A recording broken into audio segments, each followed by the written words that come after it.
كما صليت على إبراهيم وعلى آل إبراهيم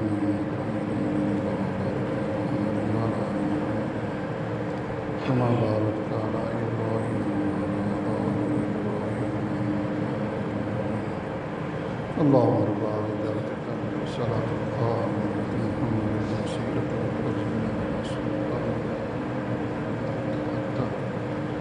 رضيت بالله ربا والإسلام الحمد لله نحمده ونستعينه ونستغفره ونعوذ بالله من شرور أنفسنا ومن سيئات أعمالنا من يهده الله فلا مضل له ومن يضلل فلا هادي له وأشهد أن لا إله إلا الله وحده لا شريك له وأشهد أن محمدًا عبده ورسوله صلى الله عليه وعلى آله وسلم يا أيها الذين آمنوا اتقوا الله حق تقاته ولا تموتن إلا وأنتم مسلمون يا أيها الناس اتقوا ربكم الذي خلقكم من نفس واحدة وخلق منها زوجها وبث منهما رجالا كثيرا ونساء واتقوا الله الذي تساءلون به والأرحام إن الله كان عليكم رقيبا يا أيها الذين آمنوا اتقوا الله وقولوا قولا سديدا يصلح لكم أعمالكم ويغفر لكم ذنوبكم ومن يطع الله ورسوله فقد فاز فوزا عظيما أما بعد فإن خير الحديث كتاب الله وخير الهدي هدي محمد صلى الله عليه وسلم وإن شر الأمور محدثاتها وكل محدثة بدعة وكل بدعة ضلالة وكل ضلالة في النار اللهم صل على محمد وعلى آل محمد كما صليت على إبراهيم وعلى آل إبراهيم إنك حميد مجيد اللهم بارك على محمد وعلى آل محمد كما باركت على إبراهيم وعلى آل إبراهيم إنك حميد مجيد رب اشرح لي صدري ويسر لي أمري واحلل عقدة من لساني يفقهوا قولي سبحانك لا علم لنا إلا ما علمتنا إنك أنت العليم الحكيم اللهم انفعنا بما علمتنا وعلمنا ما ينفعنا وزدنا علما لا ایمان لمن لا امانت له ولا دین لمن لا عہد له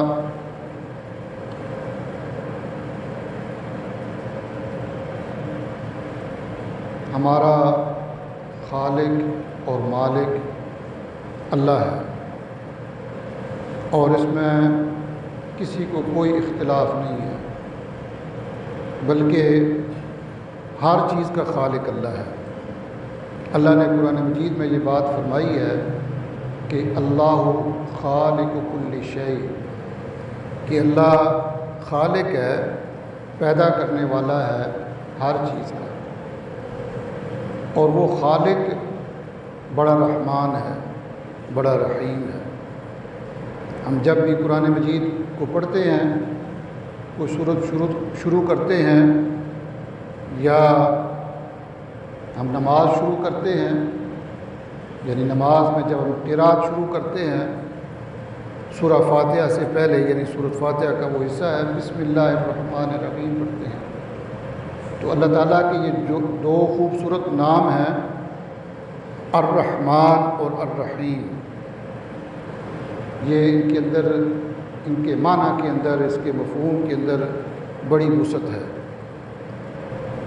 اور اس کی رحمت یا اس کی مہربانی اتنی وسیع ہے کہ وہ ہر چیز پر رحم کرتا ہے، اور اس کی رحمت سے ہی دنیا میں اللہ تعالیٰ کے انبیاء آئے۔ اگر اس کی رحمت نہ ہوتی تو لوگوں کی ہدایت کے لیے کوئی نبی نہ آتا۔ اور ذرا تصور کریں کہ اگر ہماری ہدایت اور ہماری رہنمائی کے لیے کوئی نبی نہ آتا تو ہماری کیا حالت ہوتی۔ جن لوگوں تک نبی کی دعوت نہیں پہنچی، آپ ذرا ان سے جا کر پوچھیں یا ان کو جا کر دیکھیں کہ وہ کیسی زندگی گزارتے ہیں۔ زمانہ جاہلیت، آپ جانتے ہیں کہ زمانہ جاہلیت کس کو کہتے ہیں؟ اس زمانے کو کہتے ہیں جس میں نبی کی تعلیم نہیں ہوتی، اور ایک زمانہ فطرت کا زمانہ کہلاتا ہے۔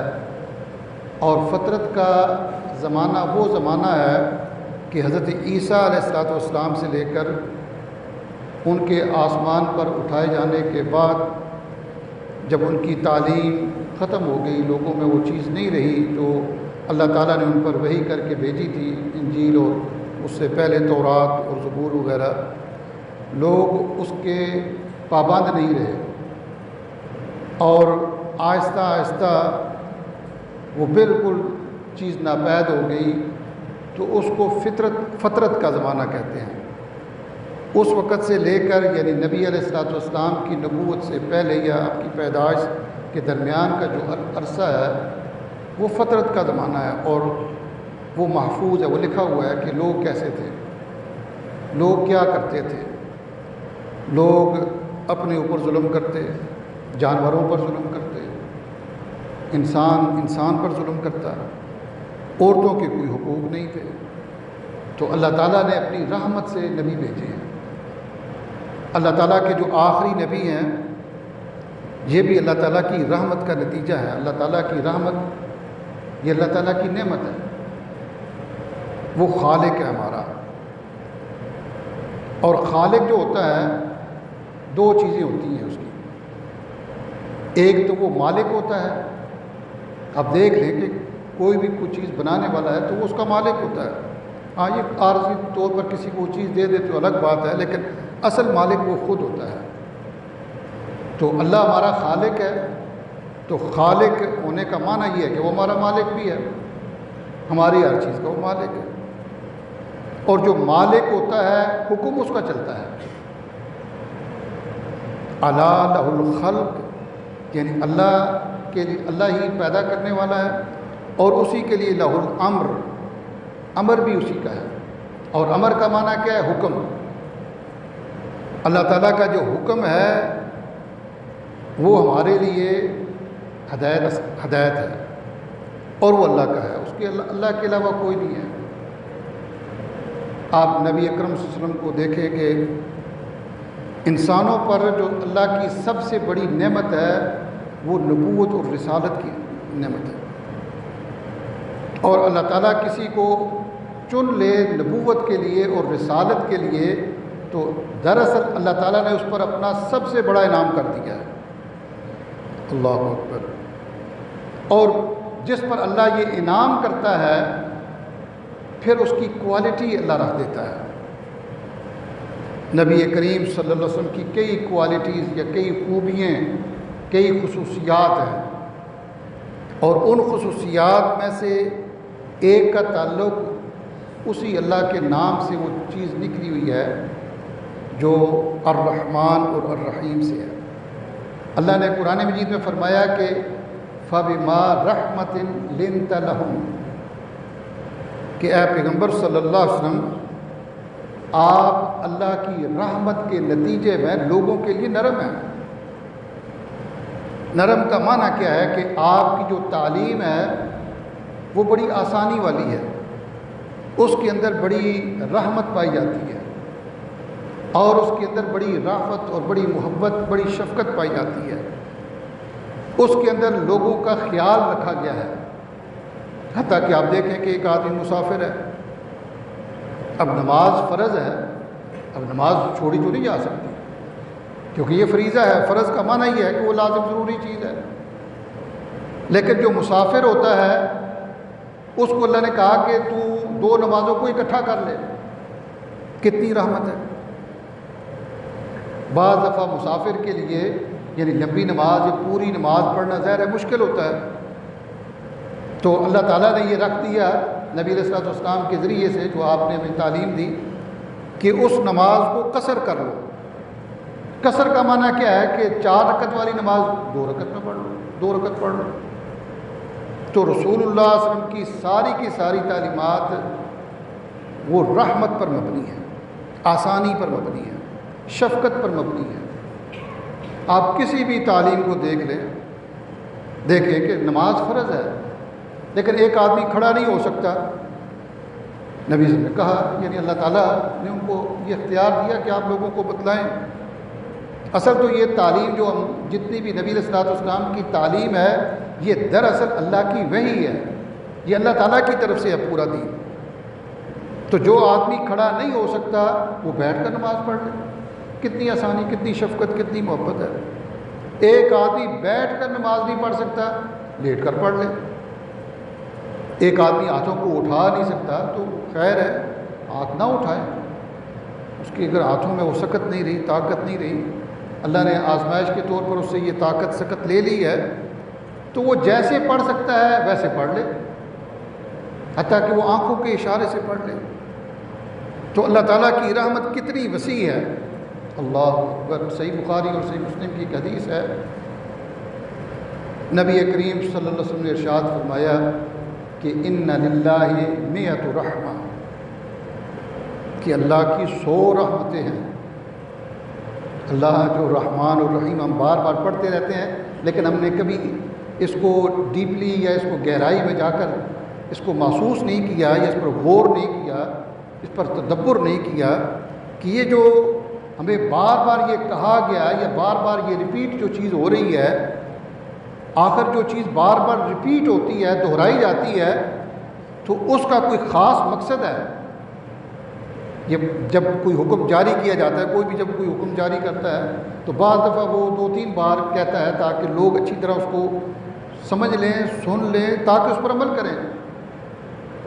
اسی طرح اللہ تعالیٰ کا جو پورا دین ہے یہ دراصل ایسے ہی ہے، اس میں بار بار چیز دہرائی گئی ہے۔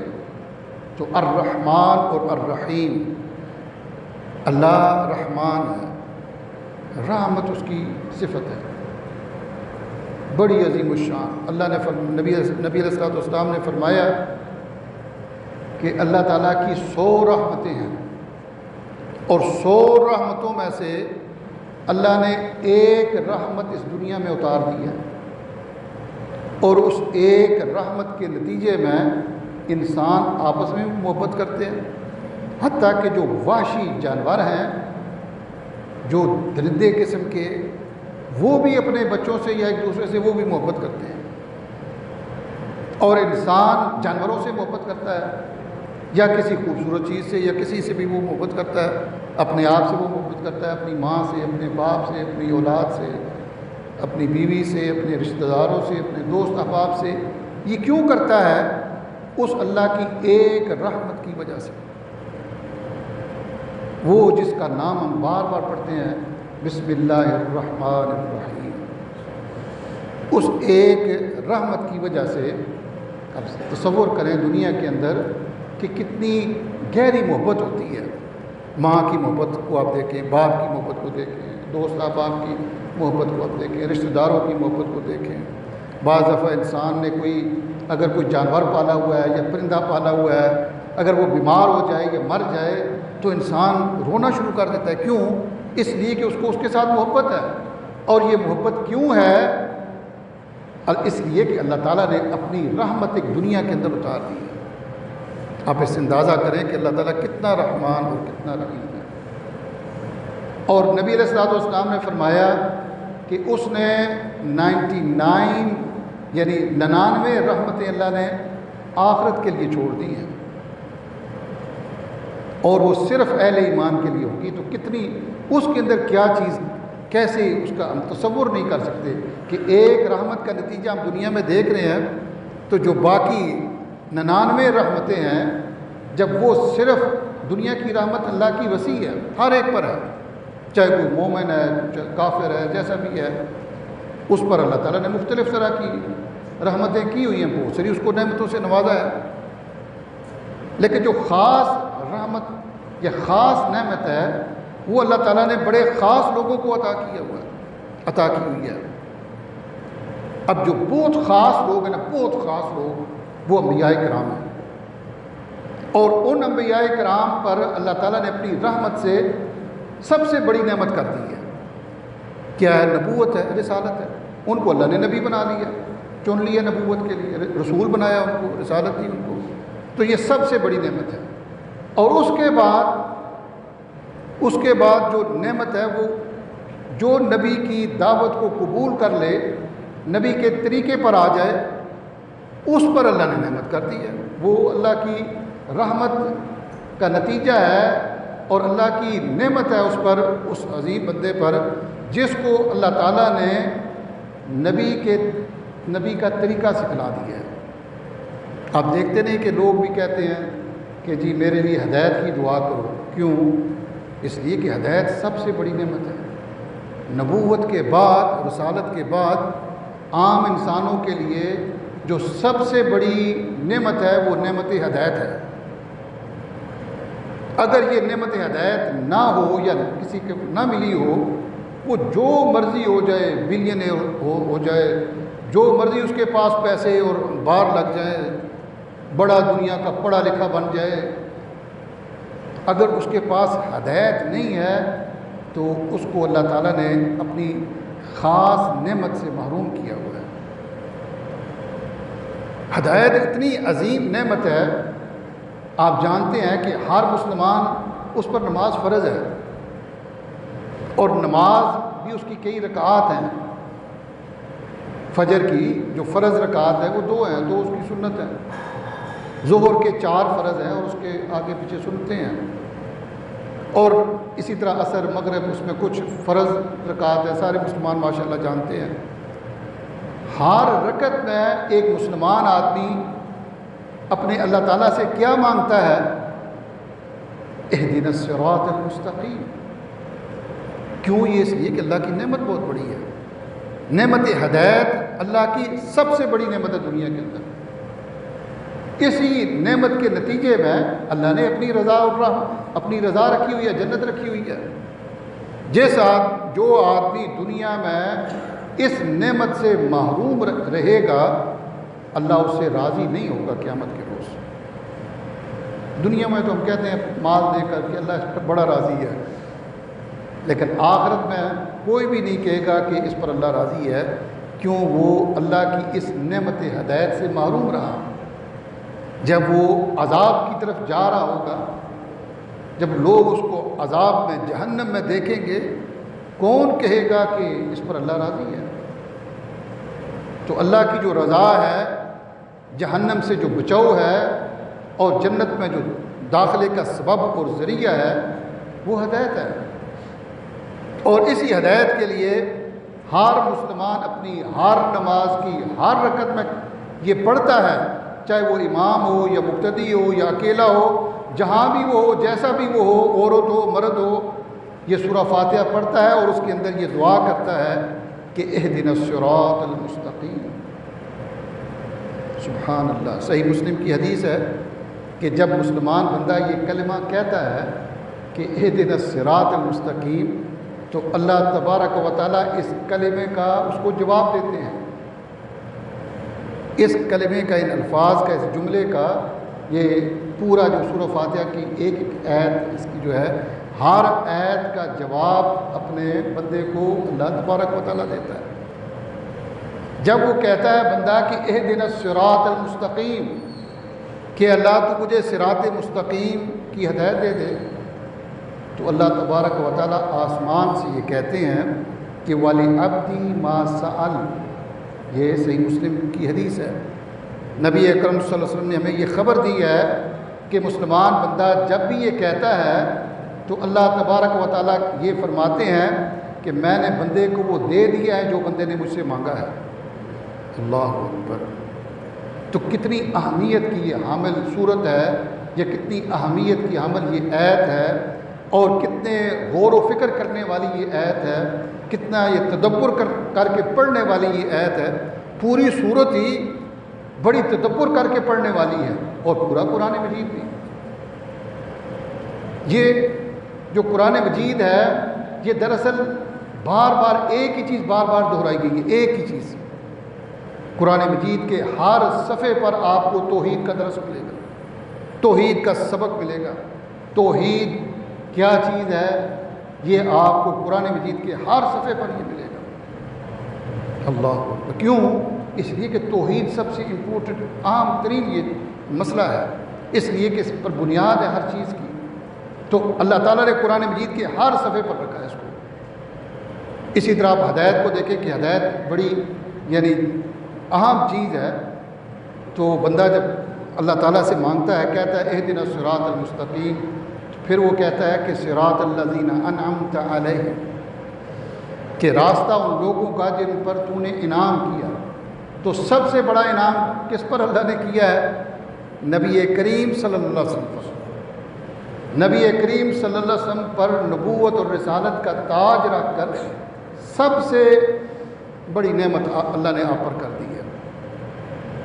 تو سب سے زیادہ جس پر انعام کیا گیا ہے، یا بڑی نعمت جس کو دی گئی ہے یا عطا کی گئی ہے، وہ رسول مکرم صلی اللہ علیہ وسلم ہے۔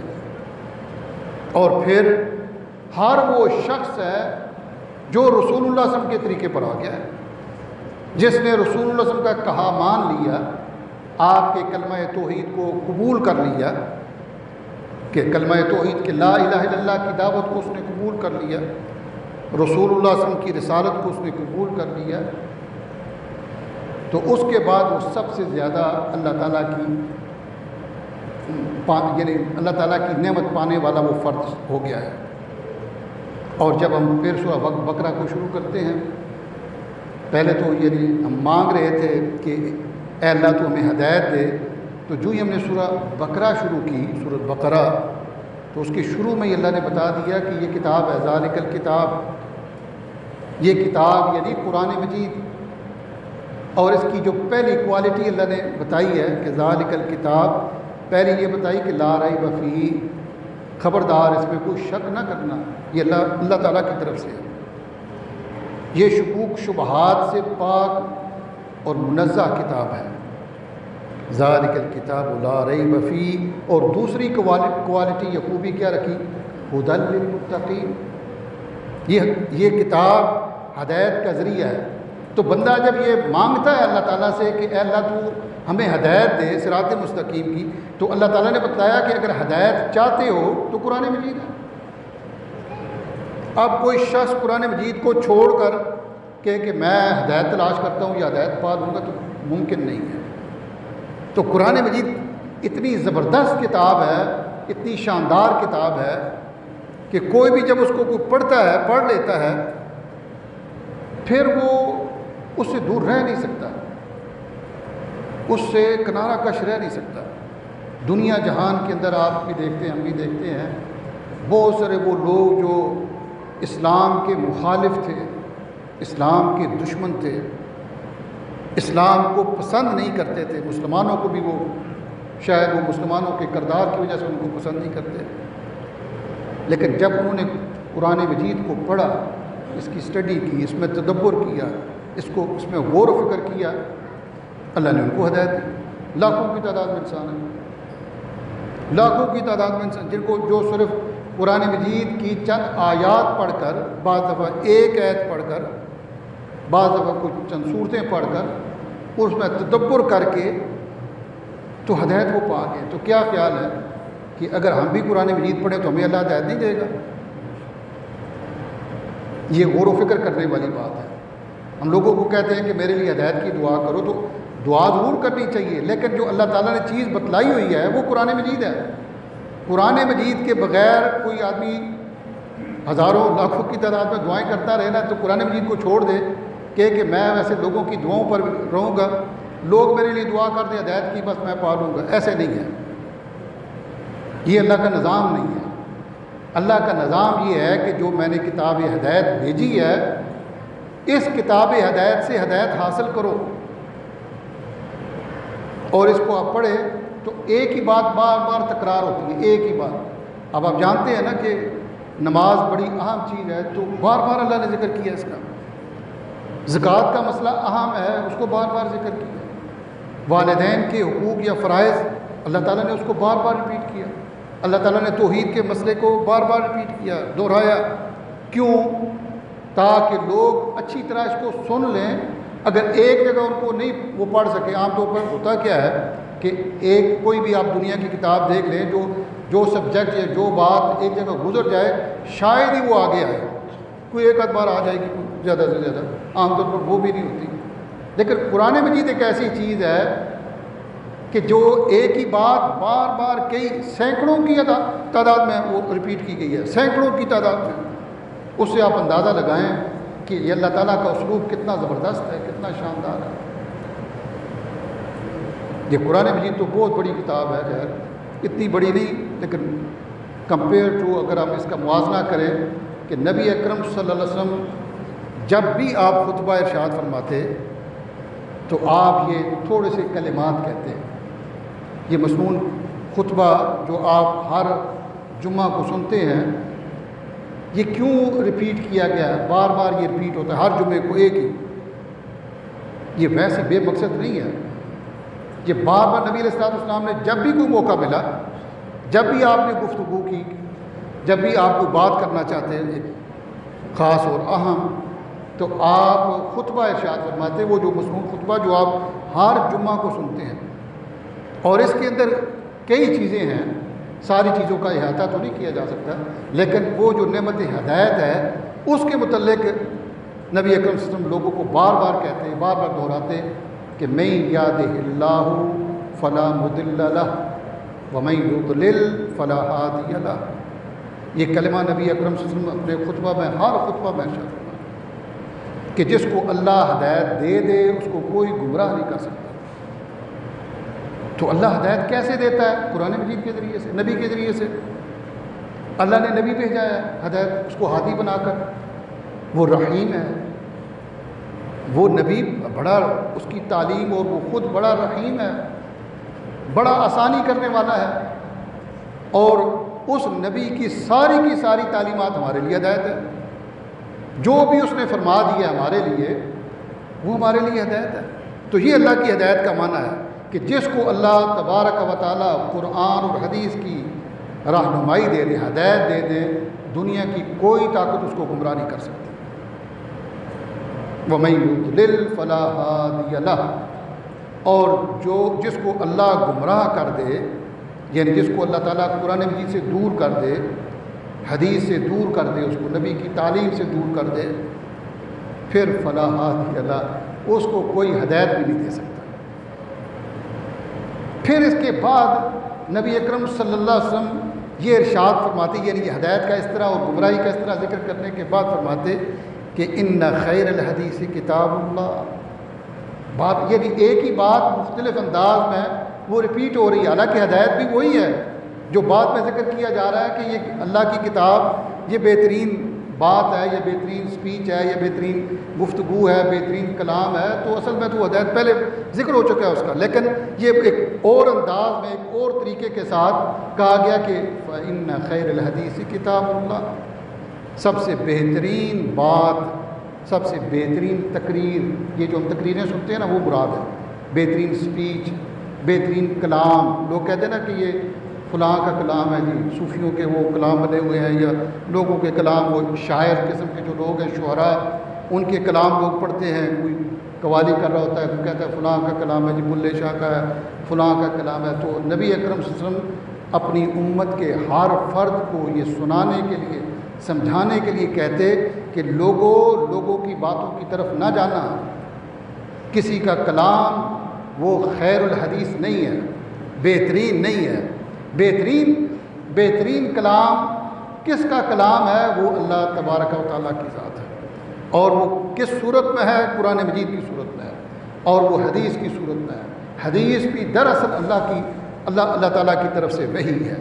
تو یہ قرآن اور حدیث، یہ دونوں کیا ہے؟ یہ ہمارے لیے ہدایت ہے۔ پھر نبی علیہ الصلوۃ والسلام نے اپنی امت کو وارن کیا ہے، خبردار کیا ہے تاکہ دونوں چیزیں ہوتی ہیں. آپ دیکھتے ہیں کہ ڈاکٹر صاحب کے پاس ہم جاتے ہیں تو ڈاکٹر صاحب کہتے ہیں کہ یہ دوائی میں آپ کو دے رہا ہوں، یہ آپ کھائیں، لیکن اس کے ساتھ یہ پرہیز ہے. تو بندہ دوائی کھاتا رہے اور پرہیز نہ کرے تو دوائی ہو سکتا ہے اس کو فائدہ ہی نہ دے، ہو سکتا ہے اس کی موت واقع ہو جائے، کیونکہ اس نے پرہیز جو نہیں کیا. تو پرہیز کے لیے اسلام میں بڑا زبردست ایک لفظ ہے تقویٰ. تقویٰ جو ہے نا، اس کا معنی یہ پرہیزگاری ہے. تو پرہیز بھی کیا ہوتا ہے؟ پرہیز تو اسی تقویٰ کا جو اردو میں ترجمہ کیا جاتا ہے عام طور پر پرہیزگاری ہے. فلاں شخص بڑا پرہیزگار ہے. تو پرہیز کرنا، پرہیز کا مطلب یہاں کیا ہے تقویٰ کا؟ کہ ہر وہ چیز جو اللہ نے منع کی ہے، جو رسول نے منع کی ہے، اس سے رک جانا اور اس سے باز آ جانا، اور ہر وہ کام جو کہا ہے کہ کرو اس کا کر لینا، یہ تقویٰ ہے. کتنا آسان سے تقویٰ. بندہ دیکھے، اپنی زندگی کا جائزہ لے کہ اللہ نے کیا کہا ہے کہ کرو، کیا میں کر رہا ہوں؟ اگر کر رہا ہوں تو تقویٰ کا ایک حصہ اس نے پا لیا ہے. پھر وہ دیکھے کہ جو اللہ اور اس کے رسول نے منع کیا، کیا میں اس سے باز ہوں؟ کیا وہ میری زندگی میں ہے یا میں اس سے رک رہا ہوں؟ اگر وہ رک رہا ہوں تو یقیناً یہ شخص متقی ہے. اور جو شخص ایسا ہوتا ہے اس کے لیے قرآن مجید کی وہ آیت کہ یہ کتاب ہدی للمتقین، یہ کتاب ہدایت ہے، یہ ذریعہ ہدایت ہے ہر اس شخص کے لیے جو متقی ہے، جس کے اندر تقویٰ ہے، پرہیزگاری ہے. تو پرہیز بھی نبی علیہ الصلوۃ والسلام نے بتلایا ہے، اللہ تعالیٰ نے بھی بتلایا، بار بار ریپیٹ کیا ہے. میں اللہ تعالیٰ نے کہا شرک نہ کرنا. کیوں؟ شرک کیا تو تمہارے سارے اعمال برباد ہو جائیں گے. شرک نہ کرنا، بار بار اللہ نے یہ تنبیہ کی ہے. کہا ان الشرک لظلم عظیم، خبردار شرک بہت بڑا ظلم ہے، اور انسان ظلم کو پسند نہیں کرتا ہے. اس کے اوپر ہو ظلم تو پسند کرتا ہے کہ میرے اوپر کوئی ظلم کرے. انسان فطرتی طور پر کسی دوسرے پر ظلم بھی پسند نہیں کرتا ہے. تو فرمایا کہ تم ظلم کو ناپسند کرتے ہو تو جو سب سے بڑا ظلم ہے وہ شرک ہے، خبردار یہ نہ کرنا. ان الشرک لظلم عظیم. اور پھر اللہ تعالیٰ نے بڑے اعلیٰ لوگوں کا ذکر کرنے کے بعد فرمایا کہ وَلَوْ أَشْرَكُوا لَحَبِطَ عَنْهُمْ مَا كَانُوا يَعْمَلُونَ، کہ اگر میرے سب سے پسندیدہ بندے جن کو میں نے چنا ہوا ہے، جن پر میں نے اپنی سب سے بڑی نعمت کر دی ہے، عام لوگوں کی تو وہ حیثیت نہیں ہے اللہ کے ہاں جو انبیاء کرام کی ہے. فرمایا کہ اگر یہ میرے خاص اور پسندیدہ بندے بھی شرک کریں تو میں ان کے سارے اعمال برباد کر دوں. تو یہ تنبیہ کی گئی ہے، خبردار کیا گیا ہے.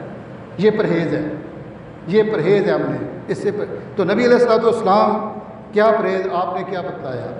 آپ نے پہلے بات بتلائی کرنے والی کہ ایک تو یہ ہے کہ اللہ تعالیٰ سے، اللہ کے پاس ہدایت ہے، آپ نے ہدایت اللہ سے لینی ہے، دعاؤں کے ساتھ بھی، اور جو اس نے کتاب اتاری ہے اس کے ذریعے سے بھی.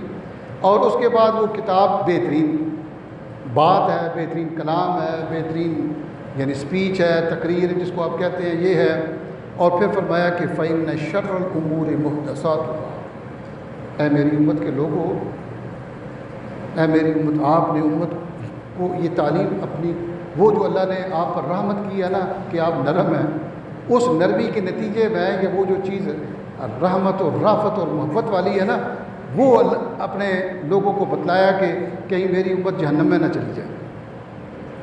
نبی علیہ الصلوۃ والسلام بڑے پریشان ہوتے ہیں کہ اگر آپ ہمارے بارے میں، جب وہ آپ کو پتہ چلتا ہے کہ میری امت، کیونکہ آپ کو اللہ نے خبر کہ ایک وقت آئے گا کہ آپ کی امت جو ہے نا وہ گمراہ ہو جائے گی، لوگوں کی اکثریت جو ہے نا وہ گمراہ ہو جائے گی. تو نبی صلی پریشان ہو جاتے ہیں. پھر نبی علیہ الصلوۃ والسلام نے یہ پرہیز کے ساتھ بتلا دیا. خیر، نبی علیہ الصلوۃ والسلام کو اللہ تعالیٰ نے یہ بھی خوشخبری دی یا خبر دی یا آپ کو یہ حوصلہ دیا کہ اے پیغمبر صلی اللہ علیہ وسلم، آپ وہ واحد نبی ہیں، اکیلے نبی ہیں کہ جن کی تعلیم کو میں قیامت تک باقی رکھوں گا. باقی کسی نبی کی حقیقی تعلیم اللہ نے اس کو باقی نہیں رکھا ہے. نبی علیہ الصلوۃ والسلام کی بخاری مسلم کی حدیث ہے، فرمایا کہ لا تزال طائفة من امتی ظاہرین علی الحق لا یضرهم من خذلهم حتی یاتی امر اللہ، کہ ایک گروہ ہمیشہ حق پر رہے گا، اور اس کو کوئی نقصان نہیں پہنچا سکے گا۔ یہ بڑی حوصلے والی بات ہے کہ اللہ تعالیٰ نے جو نبی کی تعلیم تھی، وہ ہدایت تھی، اس کو باقی رکھا۔ اور کس کو اللہ تبارک و تعالیٰ ہدایت دیتے ہیں؟ اللہ اکبر۔ قرآن مجید میں اللہ تعالیٰ نے یہ آیت اتنی حوصلہ افزا ہے کہ آدمی اس پر غور و فکر کرے تو وہ بڑا خوش بھی ہوگا اور بڑا حیران بھی ہوگا، اور ساری چیزیں اس کو سمجھ آ جائیں گی۔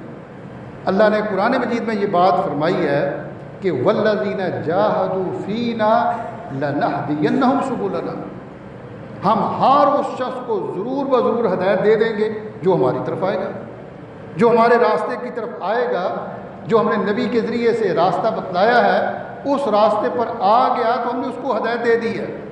وہ ہدایت جو سب سے بڑی نعمت ہے، جس کے نتیجے میں اللہ نے اپنی رضا رکھی ہے اور اپنی جنت رکھی ہے اور جہنم سے بچاؤ رکھا ہوا ہے۔ اللہ اکبر۔ تو میں اور آپ ذرا سوچیں، دیکھیں کہ کیا میری یہی کیفیت ہے؟ ایسا ہی ہے جیسے بھی اللہ تعالیٰ نے بات فرمائی ہے کہ ہم ضرور بضرور ہدایت دے دیتے ہیں جو بھی ہمارے راستے کی طرف۔ ہم میں سے کون شخص ہے جو ہدایت کا متلاشی نہ ہو، جو ہدایت کو پسند نہ کرتا؟ ہر شخص پسند کرتا ہے، ہر شخص پسند کرتا ہے، لیکن کمی کوتاہی کہاں رہ جاتی ہے؟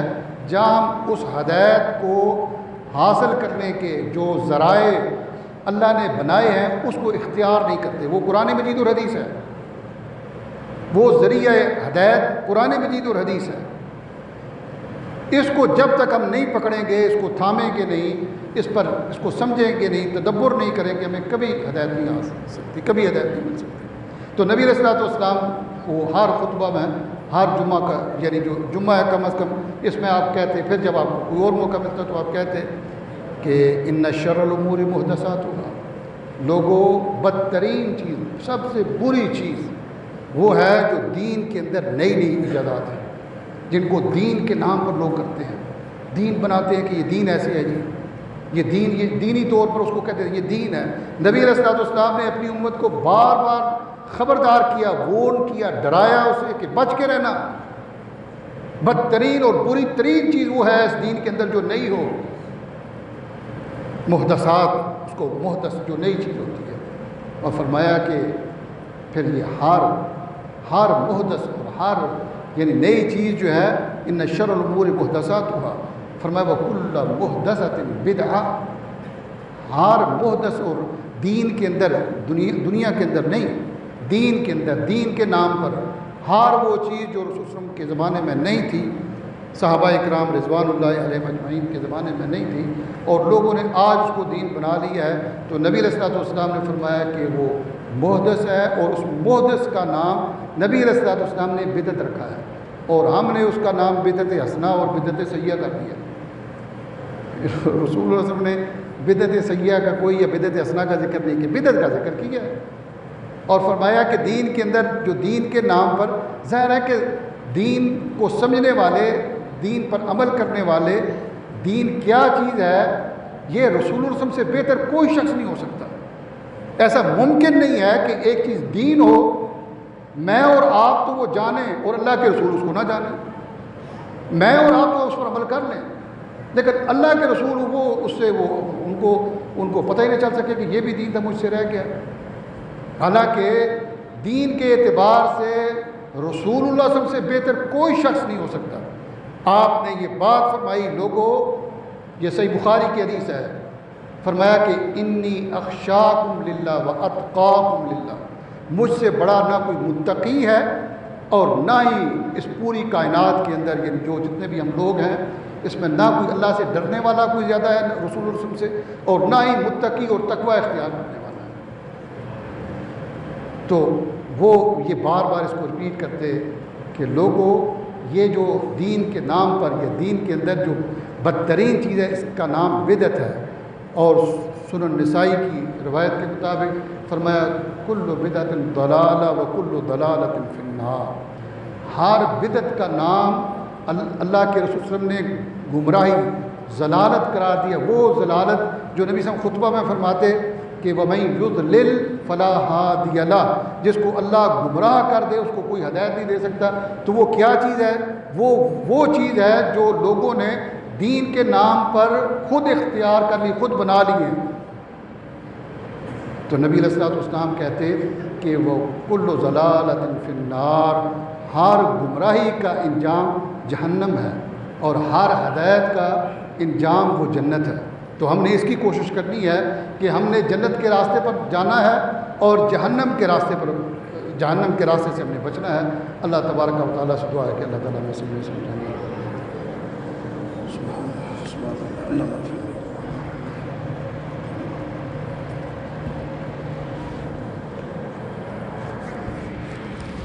ان الحمد للہ نحمده ونستعینه ونستغفره ونعوذ